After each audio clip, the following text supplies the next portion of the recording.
Glórias a Deus. Amém, queridos? Que a graça e a paz do nosso Senhor Jesus Cristo seja em cada coração. Amém. Eu quero, antes de qualquer coisa, ser grato pelo convite, ser grato pela confiança, não é? Dessa igreja conceituadíssima, desse ministério que é um ministério respeitado. E para mim é uma honra chegar a esse lugar. Para mim é uma alegria estar nesse momento. Esse momento é apropriado. Esse é o verdadeiro momento da igreja. Amém? Amém. Um momento de celebração é gostoso, eu gosto, não é? Aquele negócio de parar à direita, parar à esquerda, aquele negócio é bom demais, não é? Mas um momento de oração, diga, momento de poder. Amém. Pois é. Queridos, ao sair de casa, meu coração estava ardendo para que pudesse ministrar uma palavra de força, de alegria, aquela palavra assim que a gente começa a pular aí no mistério. Preparei a palavra do meu coração, me sentei nesse lugar, orei ao Senhor e o Senhor falou: não é desse jeito. Aleluia! A palavra é essa. E aí eu peguei a caneta e o papel, comecei a rapidinho escrever. E o louvor está aqui acontecendo e eu estou ali escrevendo ali. E aí, pai, o significado dessa palavra aqui me vendo na cabeça, não sei o que é. Eu peguei o celular ali, assim, rapidinho. A tecnologia ajudou. Não é? Porque tudo contribui para aqueles que amam e servem o Senhor. Amém. E eu quero dizer que eu estou aqui porque Deus vos ama. Amém. E eu tenho dito para o Senhor me usa. Agora eu quero deixar bem claro que eu vou ministrar aqui segundo o que o coração de Deus me ordenou. Amém. E aí, se não for muito docinho, não é? Se não for muito docinho, não faça nada, não diga nada. Amém? Amém. Também não fica se sacudindo aí na cadeira não, que aí eu sei que a palavra está falando com você. Não é? Porque às vezes a carapuça serve, entendeu? Sabe que todo mundo sabe o que é carapuça? Pois é, às vezes a carapuça cai bem direitinho. Mas como eu não conheço a vida dos irmãos, a carapuça pode cair se você ficar aí, ó. Glória a Deus, aleluia, fala Jesus. Então se a carapuça servir, o que você vai fazer? Glória a Deus, aleluia, fala Senhor. Que aí ninguém vai perceber que é com você. Porque se você ficar se sacudindo aí pronto. Aí o Ricardo vai olhar dali, tá pegando bem ali, ó. Irmão. Queridos, é uma honra. Sou o pastor Robson Cardoso, ministro da palavra do Senhor ali no Projeto Semear, missão evangélica do Projeto Semear. E conheci aquele homem de Deus ali maravilhoso, o Ricardo, que tem ministrado lá também no Projeto Semear, nos convidou para estar aqui nessa noite. E eu quero falar a respeito de força centrípeta e força centrífuga. Pode parecer estranho, pode parecer esquisito, mas eu preciso contar uma história para você entender a mensagem. Eu venho de berço espírita, nasci numa casa onde funcionava um centro espírita comandado pela minha avó, Alzira. Aos 4 anos de idade, eu vi minha avó saindo dessa vida, sendo velada dentro do centro espírita. As velas em volta do corpo, as imagens, o local característico, meus tios que herdaram essa fé, e a minha vida seguiu segundo o ensinamento que a minha mãe recebeu da minha avó e que me transmitiu. E aí minha mãe também organizou o seu centro espírita, assim como meus tios, que foi a herança recebida da minha avó. E ali eu aprendi sobre o espiritismo. Foi um momento para mim muito difícil, porque havia um jugo sobre a minha vida de também herdar isso da minha mãe. Aos 7 anos de idade eu fui consagrado a Zé Pilintra, Zé Pilintra incorporado, na casa de um tio meu, por um primo, em que ele, com um punhal na mão, riscou em cima do meu peito 3 vezes, do lado direito, do lado esquerdo, riscou o meu ombro dos 2 lados e riscou a minha nuca, 3 risquinhos, um ao lado do outro, o sangue escorrendo, naquele cerimonial, e eu ali estava sendo entregue às mãos de Zé Pilintra. Eu não era dono de mim, porque quem fez isso foi minha mãe, e minha mãe me dedicou a ele, e a minha vida depois dali passou a ficar meio complicada, porque eu comecei a vivenciar experiências muito esquisitas.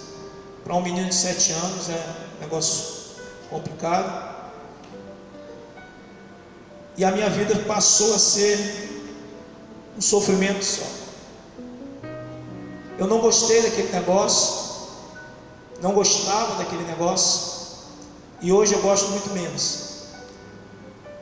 O fato é que meus pais se mudaram do Rio de Janeiro, porque eu sou carioca, e foram viver em São Luís do Maranhão.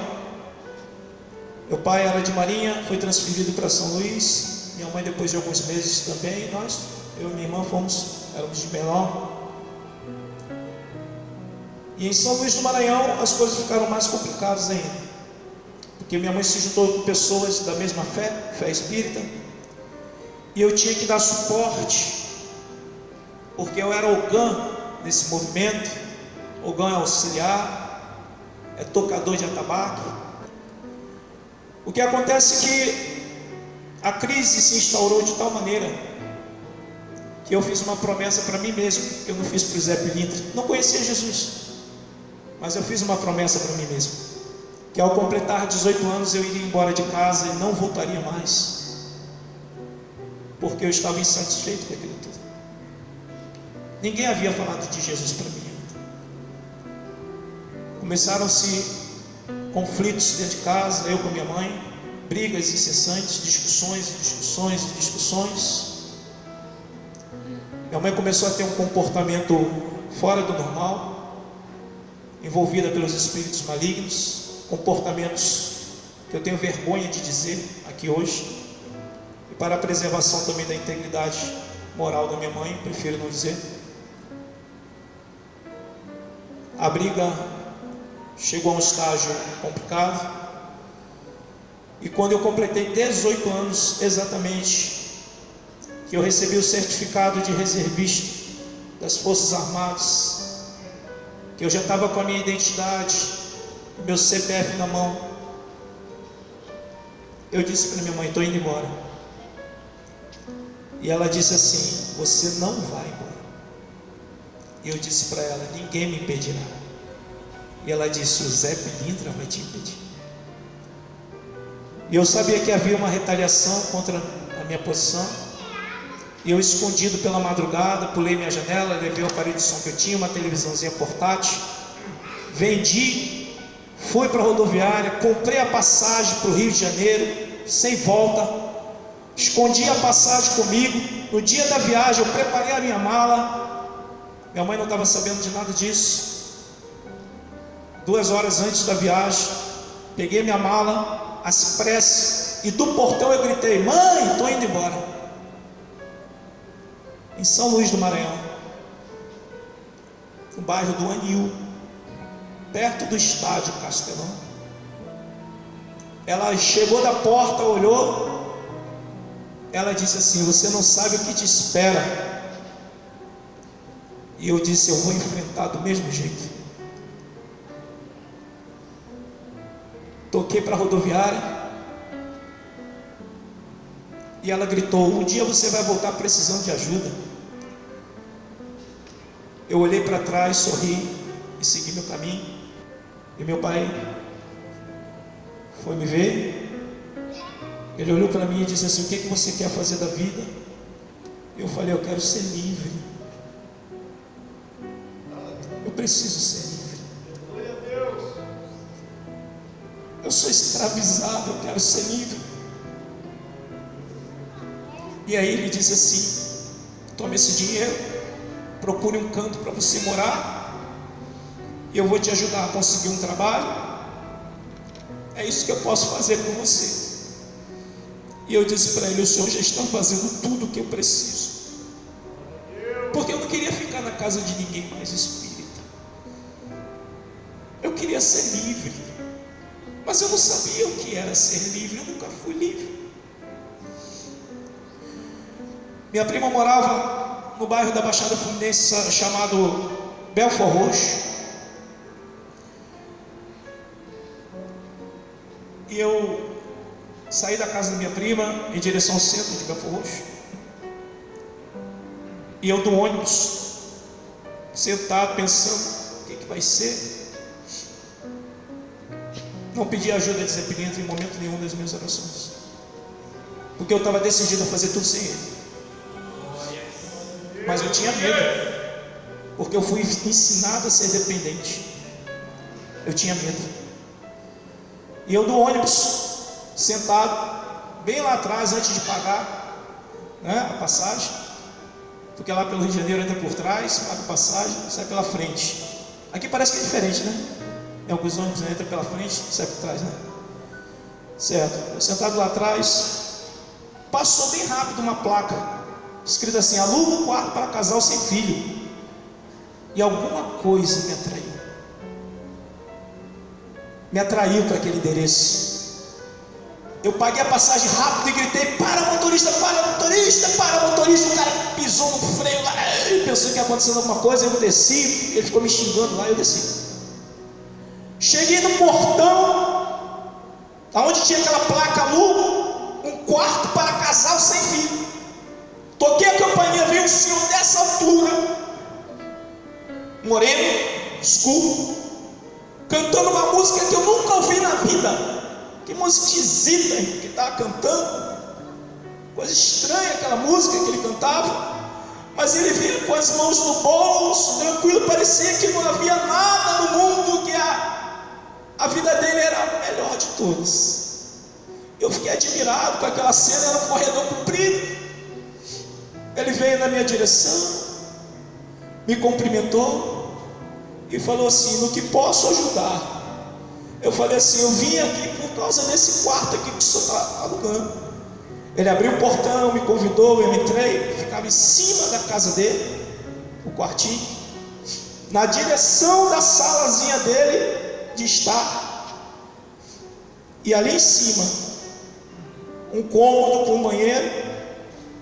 E ele perguntou pela minha esposa, porque ele estava alugando um quarto para casal sem filho.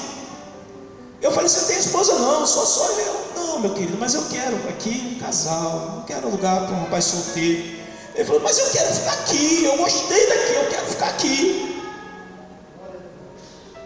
E aí ele fez algumas perguntas sobre minha família. Eu falei: meu pai, que era de marinha, ele também era militar. Pronto, o coração dele abriu e ele alugou aquele lugarzinho para mim. Passou a minha raiva com o Zé Pilintra. Eu fui lá e comprei uma garrafa de cachaça, uma vela de 7 dias, giz, cigarro e uma caixa de fósforo. Embaixo da escadinha que subia para o kitnet, aquela escadinha ficava encostada no muro, e a janela da sala de estar dava para ver a escadinha.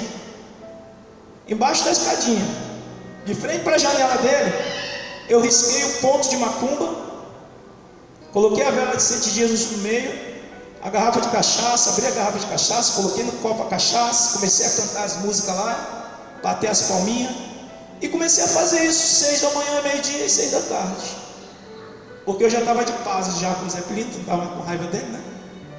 Queridos, era ele que eu conhecia. Eu só conhecia ele. Não tinha outro nome para me chamar. Eu ia chamar quem? Quem está entendendo? Quem era o homem que alugou a casa para mim, o kitnet para mim? Querem saber o nome dele? Pastor Joel Valentim Vieira, em memória, pastor presidente da Assembleia de Deus de Vila Tiradentes, em São João do Meriti. Uma igreja profícua, uma igreja forte, abençoada, com congregações fora do estado do Rio de Janeiro todo. Aleluia, glória, glória a Deus.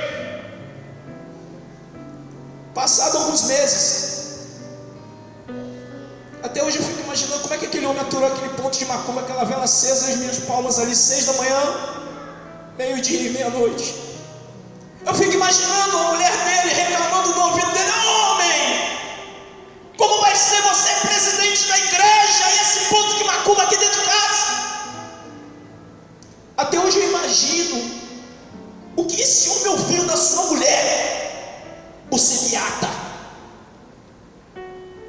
Até hoje eu imagino. E me pergunto de onde saiu tanto amor para ele aturar aquele ponto de macumba na casa dele. Mas aquele homem aturou isso. Porque eu sinto que aquele homem me amou com um amor inexplicável. Glória, glória, glória a Deus. A ponto de ele me abraçar e me beijar, eu achava aquilo estranho, eu achava até que ele era meio... E eu fui entendendo devagar. Morei naquele lugar 3 anos. 2 anos estava lá o ponto de macumba aceso, a vela acesa, que não falhava, acesa o tempo todo, porque eu era fiel. Mas aquele homem falava para mim umas coisas esquisitas. E um dia ele me chamou para conhecer a igreja que ele ia. Eu nem sabia o que era pastor. E não sabia o que era liderança de igreja, ministério. Eu nunca tinha entrado numa igreja evangélica. E eu fui a primeira vez, achei esquisito demais, aquele povo se vestia feio.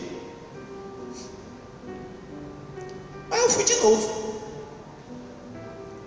Aí ele convidou, eu fui de novo. Mas sabe por quê? Porque depois do culto, ele levava para mim comer os negócios gostosos, não? Oh, meu Deus. Glória a Deus. Aos 18 anos de idade, estava eu ali, vivendo os negócios esquisitos demais da conta. Aleluia. Teve um dia que eu fui para o culto, tinha um presbítero lá, esquisitão homem. Toda vez que estava a terminar o culto, ele vinha e sentava do meu lado e botava o braço no meu ombro assim. Eu achava que negócio estranho demais. E aí o homem estava falando: vem aqui à frente, vem aqui à frente. Ele ficava me apertando, meio que me puxando assim, sabe? Aí eu percebi que ele queria que eu fosse lá na frente na hora que o homem lá estava chamando, sabe? Aí eu ficava assim, né? Aí eu comecei a brincar com ele. Eu ia para o culto, aí quando ele colava em mim, eu ficava assim meio triste. Aí ele achava que ele estava convencendo, e eu olhava ele, não. Aí ele baixava a cabeça e saía de perto.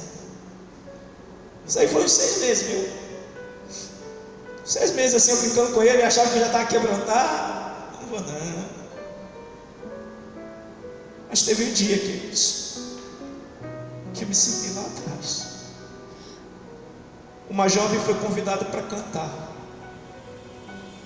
Eu nunca vou me esquecer desse louvor, que canta assim: quando eu olho para você, tanta coisa posso ver. Você já não é o mesmo, pois te falta a alegria de tempos atrás. Glória, glória a Deus. Você fica reclamando, acha tudo um absurdo, porque não abre o coração para entrar a paz. Conte para Deus os seus problemas, conte para Deus a sua dor. Aí eu comecei a chorar. Aí aquele presbítero viu. E aí eu comecei a ver aquele cara vindo caminhando na minha direção. Eu falei: e agora? Porque eu estava chorando. E ele sabia que era o momento. Aí ele parou em pé na minha frente, olhou para mim, não se sentou do meu lado e não me abraçou, simplesmente estendeu a mão E eu não sei porque eu coloquei a mão na mão dele, e deu só um puxãozinho, já coloquei de pé, daqui a pouco eu estou lá na frente. Aleluia. Glória a Deus. E a igreja orando pela minha vida. Aleluia. De lá para cá vocês imaginam o que aconteceu? Cheguei até aqui e tenho a honra de estar nesse púlpito Aleluia. para contar essa história. Porque eu quero falar de força centrípeta e força centrífuga. Porque nós estamos vivendo um evangelho de uma força centrípeta. Tudo que a gente quer dentro da igreja é para nós. É a minha dor, é a minha falta de dinheiro, é o meu problema conjugal, é as minhas crises. Eu. Sabe o que é a força centrípeta? É aquilo que é movimentado e vem para o centro. Eu quero falar de uma força centrífuga, aquela força que foi capaz daquele pastor Joel Valentim Vieira renunciar muita coisa por uma força centrífuga, onde tudo que estava sendo feito era para fora, para alcançar alguém de fora. Estamos vivendo um evangelho que é por nós, para nós, o tempo todo. As nossas orações é por causa dos nossos problemas, das nossas coisas, e pouco a gente intercede. Poxa, eu encontro aqui em Atos dos Apóstolos, no capítulo 12, o momento onde Pedro foi preso. Tiago já havia sido morto por fio de espada por Herodes. Tiago, o apóstolo, irmão de João. Pedro, agora sendo preso, já tinha visto a morte de Jesus, o negou por 3 vezes. Jesus aparece agora ressurreto, restabelece o ministério dele. Pedro, me ama, eu amo, apacenta minhas ovelhas. Esquece o problema, vai cuidar das minhas ovelhas. Ou seja, uma força centrífuga para fora. Esquece o que está acontecendo dentro, pensa no que está acontecendo fora. Esquece o teu íntimo, esquece os teus problemas, tuas crises, vai cuidar das minhas ovelhas. Aleluia. Glória a Deus. Mas uma coisa acontece aqui no capítulo 12, isso é marcante. O texto aqui no capítulo 12, versículo 4 diz: tendo feito prender, lançou-o no cárcere, entregando-o a 4 escoltas de 4 soldados cada um. Pedro era perigoso. 4 escoltas de 4 soldados cada um. 16 soldados. Colocaram Pedro dentro de um cárcere, uma cela. Trancaram a cela, algemaram Pedro dentro da cela. Colocaram um soldado a cada lado dele, ele algemado, trancado numa cela, uma escolta do lado de fora, uma escolta no setor que ele estava, e um grande portão de ferro. Glória a Deus. Um homem fortemente guardado. Ele não era qualquer um, era um homem perigoso. Mas o versículo 5 marca a minha vida. Aleluia. Porque diz assim: Pedro, pois, estava guardado no cárcere. Mas a parte B do versículo diz: mas havia orações incessantes a Deus por parte da igreja. A igreja orava, não com uma força centrípeta, mas com uma força centrífuga, porque a igreja orava para fora e não orava para dentro. Estamos vivendo hoje um evangelho que só se ora para dentro, por nós, para nós. Mas a igreja estava orando para fora, para aqueles que estavam na obra, por salvação, por libertação. Quantos parentes seus precisam de salvação e você não orou hoje por ele? Desculpa, queridos, eu vou fazer o que Deus está mandando fazer. Você só orou pela sua situação financeira, pela sua saúde, porque quer mais dinheiro, porque quer comprar aquele TV de plasma, porque quer trocar o carro. E a salvação daquele seu tio que está lá no interior, Quem está entendendo a palavra? Aleluia. Porque a força hoje, no conceito, estou falando de uma forma generalizada, não é? É uma força centrípeta. É tudo para o centro. E quem é o centro? Diga, sou eu. Cadê a igreja primitiva? Cadê a igreja primitiva? O que acontece depois? Porque a igreja estava orando incessantemente. Versículo 7 diz: porque a igreja orava incessantemente. Eis que, porém, sobreveio um anjo do Senhor, e uma luz iluminou a prisão, e tocando ele, quem? Pedro, do lado, disse: levanta-te depressa. O texto diz que no momento em que ele se levantou, as cadeias que o prendiam se abriram. Eu já aprendo um princípio aqui maravilhoso, que aquelas cadeias que nos prendem a ponto de não acontecer aquilo que a gente sonha, é porque a gente ainda não se colocou o dia. E sabe o que é se colocar de pé? É entender quem nós somos. Quem nós somos? Quem nós somos está aqui no capítulo 1 de Atos dos Apóstolos, no versículo 8. Diz assim: e recebereis poder ao descer sobre vós o Espírito Santo. Se o Espírito Santo de Deus veio sobre nós, há em nós poder.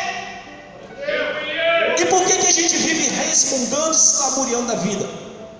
É porque a gente precisa aprender a usar esse poder. E para que a gente possa usar esse poder, nós temos que aprender sobre força centrífuga. Porque eu só recebo o que eu dou. Nós não queremos dar nada para ninguém. Nós não queremos oferecer nada a ninguém. Nós não queremos abrir mão de nada para ninguém. Porque nós somos egoístas. Hoje nós somos uma igreja egoísta. Nós não queremos partilhar nada com ninguém. Eu não posso afirmar, mas eu tenho uma convicção de que se hoje eu me encontrasse com um pastor, que ele me alugasse o seu quartinho e eu riscasse um ponto de macumba embaixo da escada dele, ele pegaria uma perna de 3. Quem sabe o que é perna de 3? Ninguém sabe o que é perna de 3. É aquela madeira que se compra para fazer uma escora. Lá no Rio é perna de 3. Aqui eu não sei como é que é o nome, né? Porque eu sou carioca, estou aqui há pouco tempo. Qual é o nome?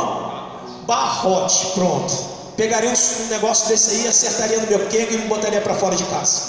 E eu jamais conheceria Jesus.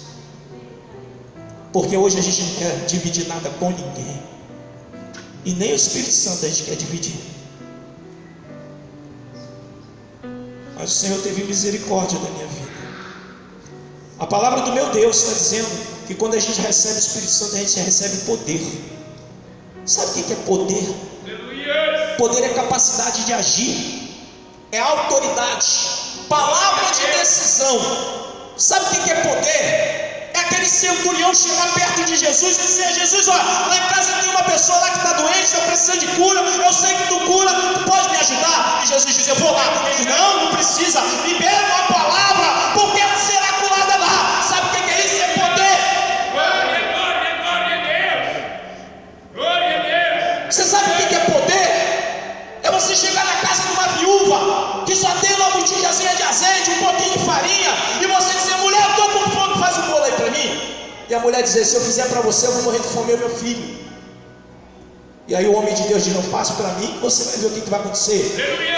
E aí ela faz, ele come, fica bem. Agora vá pedir emprestado tudo que é vasilha que você puder. E ele num punhadinho, um pouquinho de azeite, ele enche várias talhas de azeite. Poder significa que eu não preciso ter para dar, eu preciso ser profeta e liberar a palavra. Eu quero saber se nós estamos liberando a palavra ou nós estamos fazendo tudo só para nós. Nós estamos liberando a palavra para salvar outras vidas ou nós queremos ser estrelinhas no meio do povo de Deus? Deus não nos chamou para sermos popstar.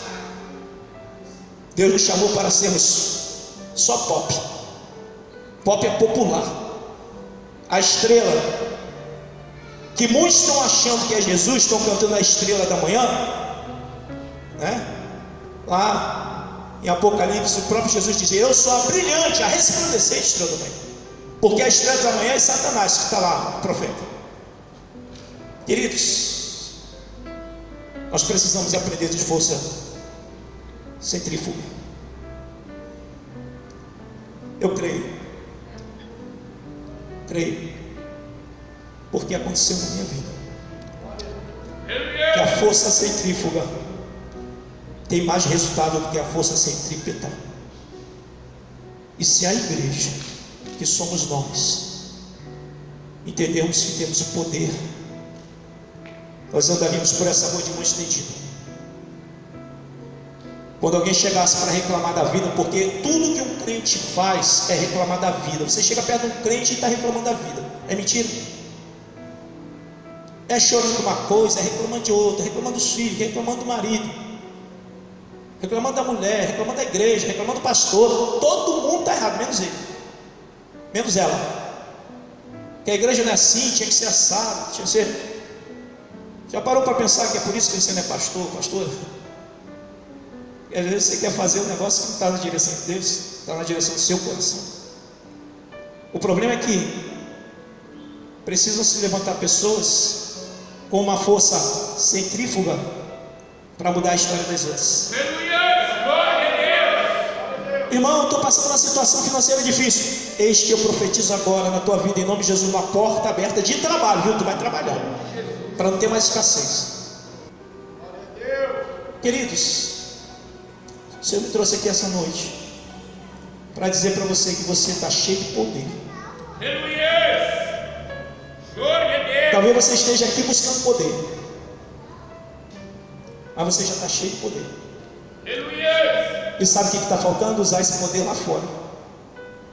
Quando alguém chegar para se lamuriar, você estender a mão, colocar a mão na cabeça e profetizar uma nova história.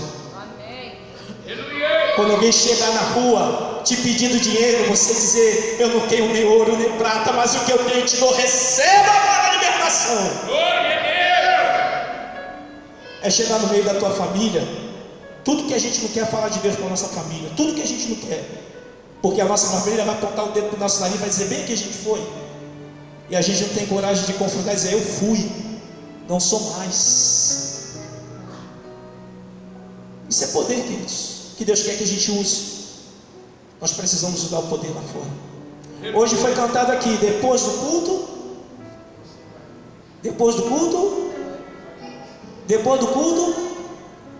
mas durante o culto a gente está intercedendo. Entende que a gente está dando durante o culto para depois do culto a gente receber? As vigílias são para a gente se reunir e começar a profetizar salvação nessa fortaleza, salvação nessa rua, restauração, desviados retornando, familiares aceitando Jesus. Entende que a vigília é para nos unirmos para uma força centrífuga. Vigília é renúncia, para que a gente não venha aqui buscar por nós, mas buscar por outros. Porque enquanto a gente estiver intercedendo, o Senhor está agindo na nossa casa, na nossa família, porque a gente só recebe aquilo que a gente dá. É princípio de Deus, tá? É o princípio da semeadura. Eu preciso entender, nós precisamos entender que a gente só vai receber aquilo que a gente dá. Que nós possamos renunciar o eu. E tudo que era eu, o Senhor mandou exterminar para Josué. Tinha os Amor, tinha o Sadu, tinha o Jebu, tudo estava lá na terra prometida. Deus mandou Josué matar todo mundo, porque Deus não queria nada desses eu. Era Jesus pelo povo, era o Senhor pelo povo, por isso o nome é teocracia. É o tempo do governo de Deus, é o seu povo, nada de eu, é o Senhor no governo. E se o Senhor está no governo, você é capaz. O problema é que você se sente pequeno, porque não tem o carro que o vizinho tem. Entende qual é o nosso problema? Mas você tem um Deus que o teu vizinho nem imagina o poder. Oh, glória! A gente quer se comparar de uma forma terrena. A gente está olhando de uma forma horizontal. Nós temos que começar a ter um coração e uma visão vertical. Amém? Então eu quero que você entenda que você está saindo daqui cheio de poder.